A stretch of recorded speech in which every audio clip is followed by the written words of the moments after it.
What's going on, everybody? Welcome to the North Shore 9 postgame show, powered by Primanti Brothers. I'm Jim. With me tonight is Cody. Cody, we've got some sandwiches to give away. Finally, I get to give away some beautiful Primanti Brothers sandwiches. I am so excited for this. You all know the drill. The Pirates win today 8-6. Make sure you comment hashtag raise it in the chat. That's hashtag raise it. However way you want to do it, capitals, lowercase, whatever. Hashtag raise it gets you in the contest for 2 free Primanti sandwiches. So Pirates are back in the win column. 8-6 victory today. Man, this was a roller coaster of a game, Cody. Started off great, and then it was like, oh crap, I think we're gonna blow this. And then it ended quite nicely. Yeah, and I mean, I forget who I saw said it, but I'm pretty sure it's in the group chat. Hitting's contagious unless your name's Rowdy Tellez. Everybody pretty much got their job done today, except for that guy. And I don't want to keep beating a dead horse because we know how bad he is. So let's try and stick to the positives of this game, even though there were a lot of negatives. And I'd say that's more on the pitching / managerial side. Yeah, let's try to avoid that today. It's a win. We're happy. Let's dive into the game. Before we do that, BetOnline is your #1 source for all your summer sports this season, from MLB, golf, NBA, and NHL playoff stats. All the latest stats, news, and scores available to follow your favorite teams. Get the latest odds and lines, including the latest team matchups, player props, and odds on just about every sport out there. Head to the website today or use your mobile device to get in on the action. BetOnline, where the game starts. Where this game started, Cody, was in the first inning. O'Neal Cruz starting things off with getting on base, and Jack Suwinski, who we have been just harping on to do something, anything for quite some time now. Line drive home run, his third of the year, gets the Pirates on the board. Let's spend some time Suwinski got on base twice today, the homer, the walk, scored. He really needs to start stepping up. He hasn't played well in Milwaukee in his career. Hopefully we're seeing the start of a turnaround. That's what I'm hoping. I mean, a guy that you at the beginning of the season were like, he's going to be better than Bryan Reynolds. That was your expectation. I don't think anybody else had that expectation. But he is a guy that needs to be a part of this core, right? He needs to be a big part of this core. And what I saw tonight is kind of what you were alluding to, is maybe this is him coming out of this rut that he's in. I'd really love to see that. But I also loved seeing them compare his home run tonight with O'Neal Cruz's home run from Sunday. That was fun. They did the Statcast comparison, and it was like, because Suwinski's was just a line drive. Whereas O'Neal's was this towering 183-foot shot. So right. If we want to compare the numbers, Cruz had a launch angle of 47 degrees, right? This was only 19 degrees. So like complete opposites, but they both leave the park. So you gotta love it. Anytime a ball leaves the park, you gotta love it for your home team. There's more than one way to hit a homer, right? Exactly. So that starts off the game. Pirates get the 2-0 lead, and then Mitch Keller, coming off the complete game last week. This was like vintage Mitch Keller tonight. Great control. Punching people out, 7 strikeouts. He gave up 8 hits, but only 1 double. So it was all a bunch of singles. He spread them out. He really never got in trouble at all. Pretty much the entire night. Danced around some base runners here and there towards the end, but he is looking sharp coming off that complete game. You love to see this kind of bounce back. You're always a little worried. I'm all, at least I am. I'm always worried whenever someone does that. Like they go 9 innings, they throw a bunch of pitches. It was the most pitches he had thrown all year. He comes back today and he shoved. Dude shoved. Season ERA down to 3.93. He's doing what you need Mitch Keller to do. Doug would be proud. I think Doug is upset he's not on this post game to pick it apart. But I'll tell you this, Doug. The man threw 71 strikes. 71% of his pitches were in the zone or hit or whatever. They counted as strikes. He also had 13 whiffs. What else do you want? I think he's the veteran long man of this rotation. Now that you have a Jones and a Skeens that can give you these electrifying starts, Mitch Keller is now the guy that's going to, string you along, and he's going to keep you right where he wants you.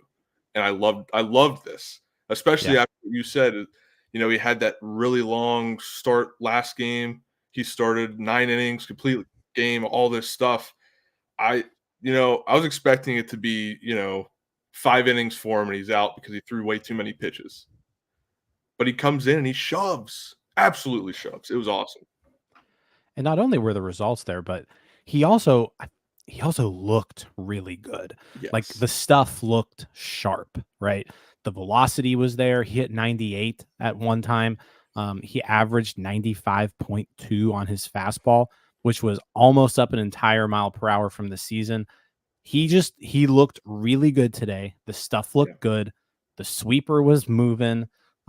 Averaged 14 inches of horizontal break on that sweeper today. And like I said, that fastball, he was humming it in there. Even the sinker, he averaged 93, but that four seam, he averaged 95.2 today. And he threw it a lot. He threw 38 of them, which about twice as many as any other pitch he threw. He was dominating with that fastball, 35% whiff rate on the fastball. So hitters weren't really hitting it. And when they did make contact on it, it wasn't hard. Really no hard contact off of that fastball. So yeah, impressive start by Keller. That's now, back-to-back outings now where he's looked really, really good. And this is what start number 8 for him on the year? 1, 2, 3, 4. This is start number 9 for him. The dude is he's a model of consistency, right? Like he doesn't have a bad game. And I think that's what makes Mitch Keller so good too, is like he doesn't blow up. The dude has pitched 5 or more innings, I feel like, for like a year and a half straight now. Like he does not have short blow up outings. He's gonna give you 5 innings no matter what. And when he's on, like today, he's on and he can help win you a ball game. So it was nice to see him because I mean it was the results weren't really there the beginning part of the year. That ERA was up to 6.55 at one point after his second start. But it was looking like we wasted a lot of money. It's been creeping down. And it's now under 4. So hell of a job by Keller tonight. Absolutely. And, like you said it all. You really said everything we needed to say about Keller. It was great. And I'm glad that we finally have a post game with Mitch Keller where we're praising him and not Doug bringing him down. Yeah. There we go. Let's head back to the offensive side, because after that 2-0 lead the Pirates grabbed in the first, they just kept pouring it on. Bryan Reynolds doubled in Andrew McCutchen in the third. McCutchen singled in a run in the seventh. O'Neal Cruz singled in a run in the seventh. Pirates got a 5-0 lead in this game pretty quickly and looked like they were pretty much running away with this thing. And then they bring in Josh Fleming to relieve Mitch Keller to start the seventh. And you know what? The bullpen was depleted. It pitched a lot this past weekend. So, I had no issue, obviously, going with Fleming here in a 5-0 game. I didn't even really have an issue going back to Fleming in the bottom half of the eighth, like at least to start, because the Pirates, he gave up 2 runs in the seventh. Pirates got those 2 runs back, and we'll get to that, but they get those 2 runs back. And so you've got a 5-run lead going into the 8th inning. Like I said, bullpen's been pretty depleted. Just kind of looking at their usage the last couple of days. David Bednar, two straight days. Chapman, 2 straight days. Nicholas, 2 straight days. Luis Ortiz threw 35 pitches yesterday. So you really only had Fleming, Stratton, Holderman kind of available today. And so, yeah, keep Fleming in there. Yeah. But here's where my issue comes in, and it seems to be just a common occurrence with Shelton here lately. And really we've complained about this a lot of times, and we're not going to complain too much because we still won. Right, Cody? Yes, like we still won the game. That's what matters. But this bottom of the 8th inning, Cody, single, error, grand slam. And like at this point, I think he was right around 40 pitches or so for the game. That's that's what he ended with was 40 pitches. Yeah. Yeah. And that to me, that's too many for him to be throwing. For Fleming, that's too many pitches. Yeah, I probably would have taken him out after the second batter there. Like once he gave up 2 base runners, it's like, okay, you clearly don't have it because he didn't have it the previous inning either, right? Like it's not like he was coming off like a 1-2-3 7th. He gave up 2 runs in the 7th inning, right? So he clearly doesn't have it. Right. Shelton keeps him in. He takes him out and brings in Hunter Stratton. Hunter Stratton's able to, close the door, walk out. But it's just too late, right? I mean, that grand slam. It's too late, and just the management of it was weird because they had Holderman up and then sat him down. And it was like, what? Make up your mind. Like, the situation isn't too different here. Like, you need a guy to come in that can shut it down. Holderman's a guy that I think can do that. Stratton's a guy that can do that. Just pick one. Like I don't see the difference between the two. And now you just warmed up 2 pitchers and only used one. It was just a really weird situation. Like I know you can warm up 2 pitchers at once. Yeah. Shelton doesn't know that. Shelton doesn't know you can warm up 2 pitchers at once. But just like the whole scenario was so odd. Mm-hmm. I'm curious on like the Holderman stuff is what confused me. Right. Because Holderman was warming up. They sat him down and they just like never got him back up again. Like, was he not like they mentioned something on the broadcast, like maybe he didn't feel well warming up, which that's a problem. That is a problem. But I want to see, I haven't seen any post-game comments yet from anybody, but no, I mean, Brownie didn't really say, Brownie didn't really say anything like of that realm, like, oh, maybe there's something wrong. He was just as confused as everybody else. Yeah. Like, why did they sit him down? Yeah, they sat him down. Like as the game was getting more and more out of hand, they sat down Colin Holderman, which didn't make a whole lot of sense. I haven't seen any post-game comments about it yet, but I would love to hear Shelton's reasoning for like not putting Colin Holderman in this game. I don't understand why he didn't pitch yesterday. Like he was clearly ready to go. He was warming up. I'm not sure. So I'm confused. That was what got me. Even after they pulled Fleming, they put Stratton in. I would have thought that would have been an opportunity. Hey, let's put our best reliever in, which I think at this current time is Colin Holderman. Yeah. So like put him in there, stop the bleeding, make sure we go in the 9th inning with a lead. So I'm curious to see if that gets addressed after this game. I would hope, because I mean it's just absurd to do that, So hopefully DK asks another great question. Yeah, we'll see. Derek Shelton. There's a lot of people there in Milwaukee, so yeah, we'll see. We'll see what happens. But luckily, like Giga says here, Stratton had a good inning. I actually harped on Stratton the last time he pitched. I said he needed to pitch the ball more inside to righties in particular, and he did that today. He did right off the bat. He was throwing fastballs in, so it was nice to see him kind of change his way of attacking hitters today. So he looked good.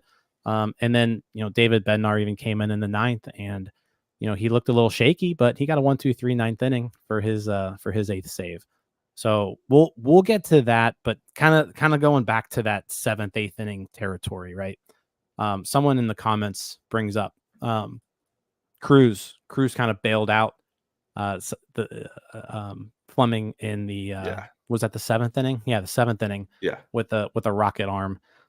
Here's what I love about this, and they mentioned on the broadcast quite a bit too, but it's been about half a week now. O'Neal Cruz is just like the relay guy all the time, no matter where the ball's hit. Right, the ball can be hit to right field. O'Neal Cruz, you're the one taking this relay because you've got a cannon of an arm, and we're going to utilize this. So, shout out to the Pirates for. I mean, this is just smart baseball, right? You've got a weapon out there at shortstop. Use him as much as possible. That arm, we saw it in the Cubs series. He took that throw right on the line, delivered a bullet right to Grandal at home. Grandal dropped the ball, but it was an excellent relay. And then today, same thing. He takes the ball from Reynolds, who makes a nice throw in, and he gets the runner at third. So Cruz, keep doing what you're doing there because that's an excellent strategy that they're using. And it's working. Like, it's making a difference in the games. Yeah, it seems like it's the only strategy that has 100% done exactly what they needed it to do. Everything else, it seems like, let's try this with the bullpen. Let's try this with our starting pitchers, only telling them they're only going to go 5 innings. Things like that, not going that well. But this, you did it. Just keep doing the thing. Don't change it. We love it. Imagine what he could do if he only knew how to play baseball. Right. Right. Yeah. Shout out John Parado. I love John, by the way. Something tells me something tells me that got back to Cruz and he was like, okay. Yeah. I'm a big fan of John Parado, but man, that was rough. I am a huge fan of Parado. He's a good time. He's good. Have good conversation with him every time we see him. Yeah. But that was something to say. Yeah. So the Pirates give up those 2 runs in the 7th. Yeah. They get them right back. And this is where it's so refreshing to have your offensive players just deliver, right? Yasmani Grandal, he hasn't been good defensively, right? I do not have too many good things to say about him defensively since he's arrived. But the bat's there, 2 home runs now, 2 big home runs that he's hit late in games. Today was a no-doubter. I also love how he hits it, he crushes it, and he just drops the bat. See, when he did that, I thought he knew it was a pop out. Off just first instinct of how this game is going. I'm like, he just popped out, didn't he? But no doubter, 424 feet. It was crushed, absolutely crushed, and caught by a Pirates fan. Yeah, there you go. So Grandal, I mean, super short sample size, but 806 OPS, you'll take that. I mean, the Pirates were getting nothing out of this catcher position for the first few weeks of the year. Joey Bart comes in and he delivers kind of a jolt for a little bit. Then he starts cooling down. Now you've got Grandal. He delivers a little bit of a jolt. So nice to see some other catching options delivering when they need to. But his second homer in 3 games. Something like that, yeah. Good stuff from Grandal. Trying to think what else. We haven't mentioned this either. Bryan Reynolds, he homered in the 9th inning to give the Pirates an insurance run, but 5 for 5 today. So Bryan Reynolds goes 5 for 5 today. Everyone was poo-pooing on this guy yesterday, right? They were like, he's overpaid. He's washed up. He's not worth the money. He's not trying anymore. 5 for 5, Cody. He had a 710 OPS going into today.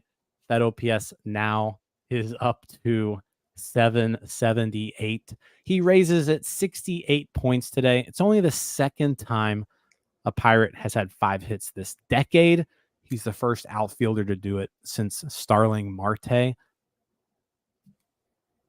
Just an excellent game for Bryan Reynolds. It was a little bittersweet for me. I love seeing Bryan Reynolds get out of a rut. He was absolutely in a rut. Needed him to step up, and he does that.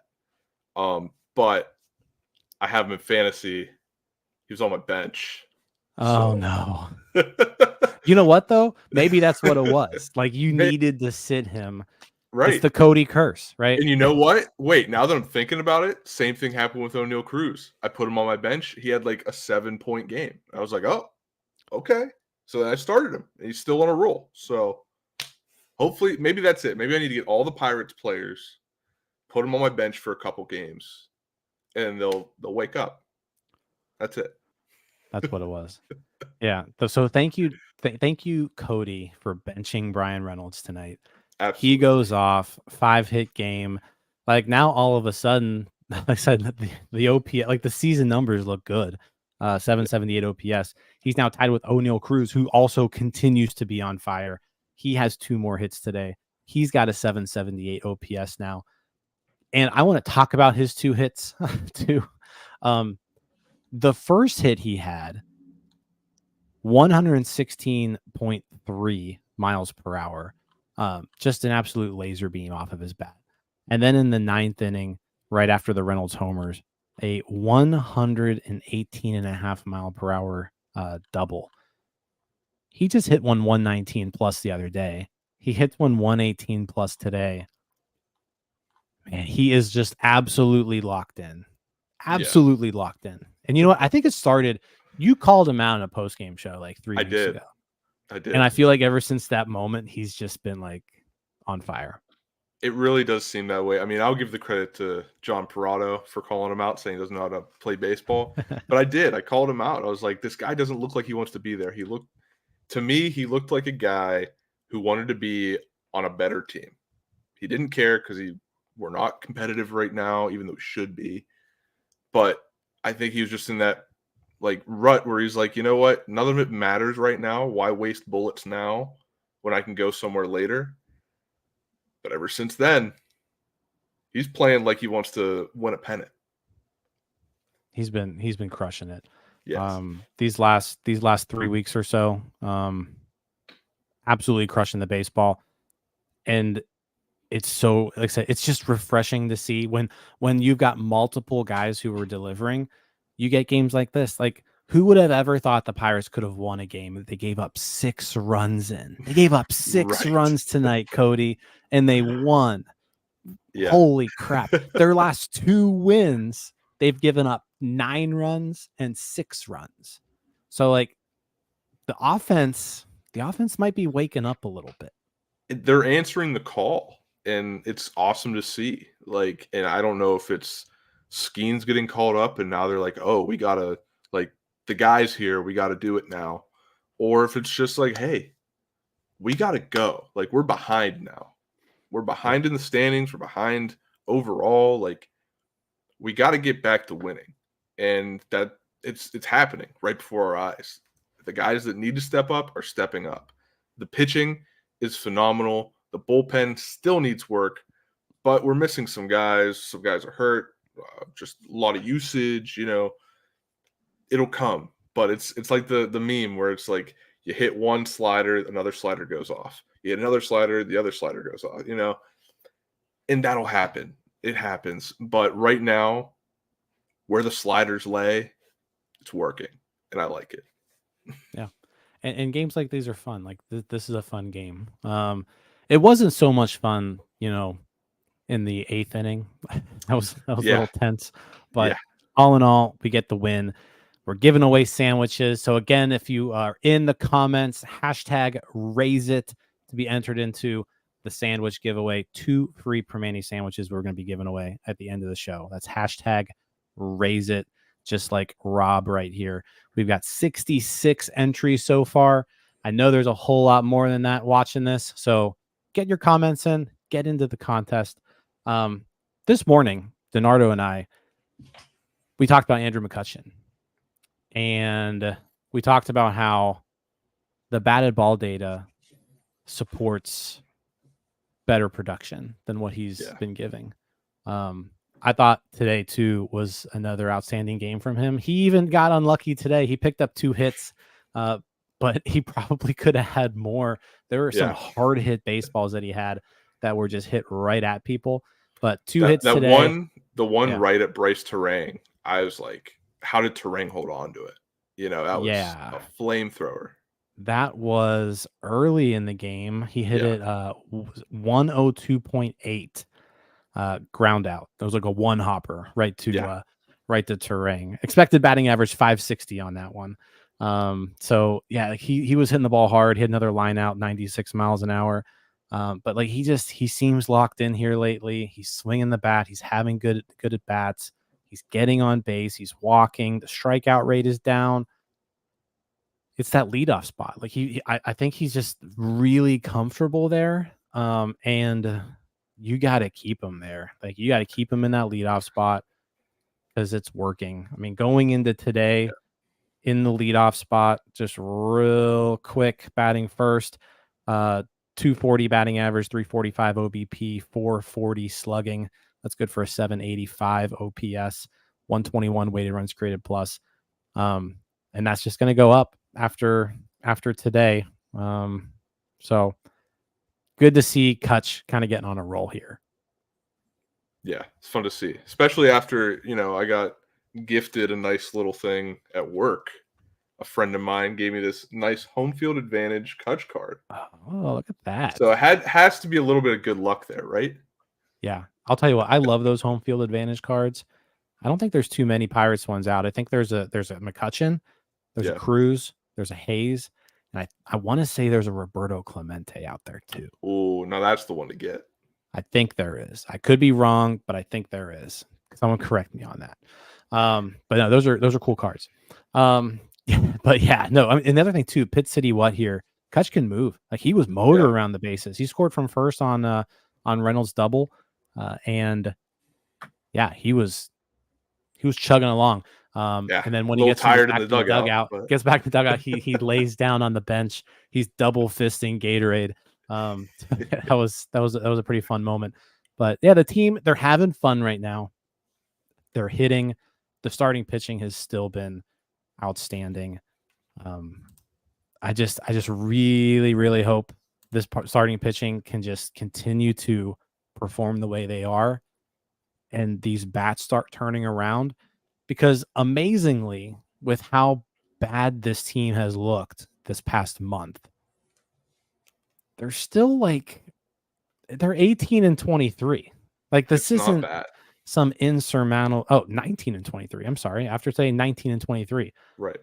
And correct me if I'm wrong, but I want to say the 2015 Pittsburgh Pirates were like exactly this at one point.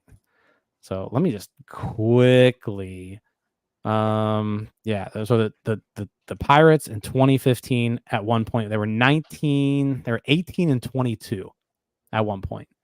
So and that team went on to win 98 games, right? Right. So there are some things that you really like about this team, and it's the starting pitching. If this offense can get rolling, this division is still not good. Not a good division. Right. Like they can rack up some wins against these teams, but they need to be able to hit the ball just a little bit, right? Yeah. And we're seeing that today. We saw it Saturday. Just keep it going. Keep it going. Yeah, and we obviously haven't seen the Reds yet or the Cardinals yet, but after seeing these two teams, and we're about to see them, we're playing the Brewers currently and about to play Chicago again. Chicago seems to be the better team in the division. So if we can take some games from them, that's positive. And I think, like you're saying, the bats are getting rolling. If they can go into Wrigley and take two of four, I believe it's a 4-game series, right? It's a 4-game series. Yeah. Yes. Got it right. But anyway, if they could take 2 of 4 correct me if I'm wrong. Yeah. they could take 2 of 4 there, then I think we're on track to do pretty well here, Yeah. Just split the series with them because they are the better team in the division, and then just dominate the rest if you can. I mean, obviously the Brewers are probably second best, but I think, we stay hot, we might win 2 or 3 here. So let's do it. So 8-6 win tonight. Let's give away some sandwiches, Cody. Let's do it. I'm so excited. I know this is your first time giving away sandwiches time this year. Cody was over going into today. So everybody, this is like your 30-second warning. Make sure you comment raise it in the comments if you're here on the live stream. #raise it gets you into the contest for free sandwiches. Ryan confirms 4-game series, and it will be frustrating. 4-game series. It's going to be frustrating. While you're getting those last raise it's in, like the video, subscribe to the page. We appreciate all you guys watching and listening on the podcast. If you want to support us even further, click on the join now button. We've got membership tiers starting from 99 cents going on up. That gives you some cool additional perks, like the people putting in emojis in the comments and things like that. And we got some free stuff that we give away every month as well. So yeah, but let's get to this. We're at 71 entries today. Let's go ahead and give away some sandwiches. Let's do it. Good luck, everybody. Good luck. All right. Let's see that confetti. Oh, Doug, you're not eligible. You're not eligible. Doug, you can't. We got to do it again. Run it back. Run it back. All right. We're gonna draw again. Doug, just because Keller had a good start tonight doesn't mean you get. Yeah, you're not eligible. All right. Watch Ryan win it. Ernest. Ernest. There Congrats. We go. Ernest Groger. Congratulations. Appreciate you. Get your information to North Shore 9 either on Twitter through DMs, Facebook, Messenger, Discord, DM, or email northshore9@gmail.com. Congrats, Ernest. Good stuff. Oh, where'd my camera go? Okay. Oh, there we are. All right. Also, while we're here, thanks, Amber. Oh, yeah. We got 99 cents. You. Nice. Yeah, thank you. Appreciate you, Amber. All right. Let's get out of here. Tomorrow we'll be back. Did you bring up my favorite thing? Oh, the tailgate. The tailgate. June 22nd. Yeah. June 22nd. Make sure you RSVP to the tailgate. It's gonna be a great time. We need you to RSVP so that we know how many people will be there and how many Primanti sandwiches we will need to have there. So subscribe. RSVP. RSVP to that. We'll be in Gold Lot 1, June 22nd. It's a Saturday, 4:10 first pitch. Something like that. It's that weird tailgate's at noon. The link is in the description of the video. It's also in the description if you're listening on the podcast as well. So click the link, RSVP, and yeah, we're Primanti's is catering the entire thing. So if you like Primanti sandwiches, at least show up for the free sandwich. You don't even have to talk to us. Like this is a legit free sandwich. There's no contest. There's no, I got to be in the stream first or, whatever. Just show up. RSVP and show up. You get Primanti's. Show up. Have fun. Right. All right. Tomorrow, Quinn Priester versus Joe Ross. Same time, 7:40. We'll be here after the game. Hopefully giving away more sandwiches and hopefully talking about another Pirates win. So appreciate each and every one of you. Thank you so much. We'll see you guys later. See you. Hey, you all. Thank you for watching. I know we try to provide the most entertaining content that we can, and we'd love to spread it to as many people as possible. So I know it doesn't seem like a lot, but if you could take the 5 seconds to like this video and subscribe to the page, it helps out so much more than you know. Thank you, and let's go Bucks.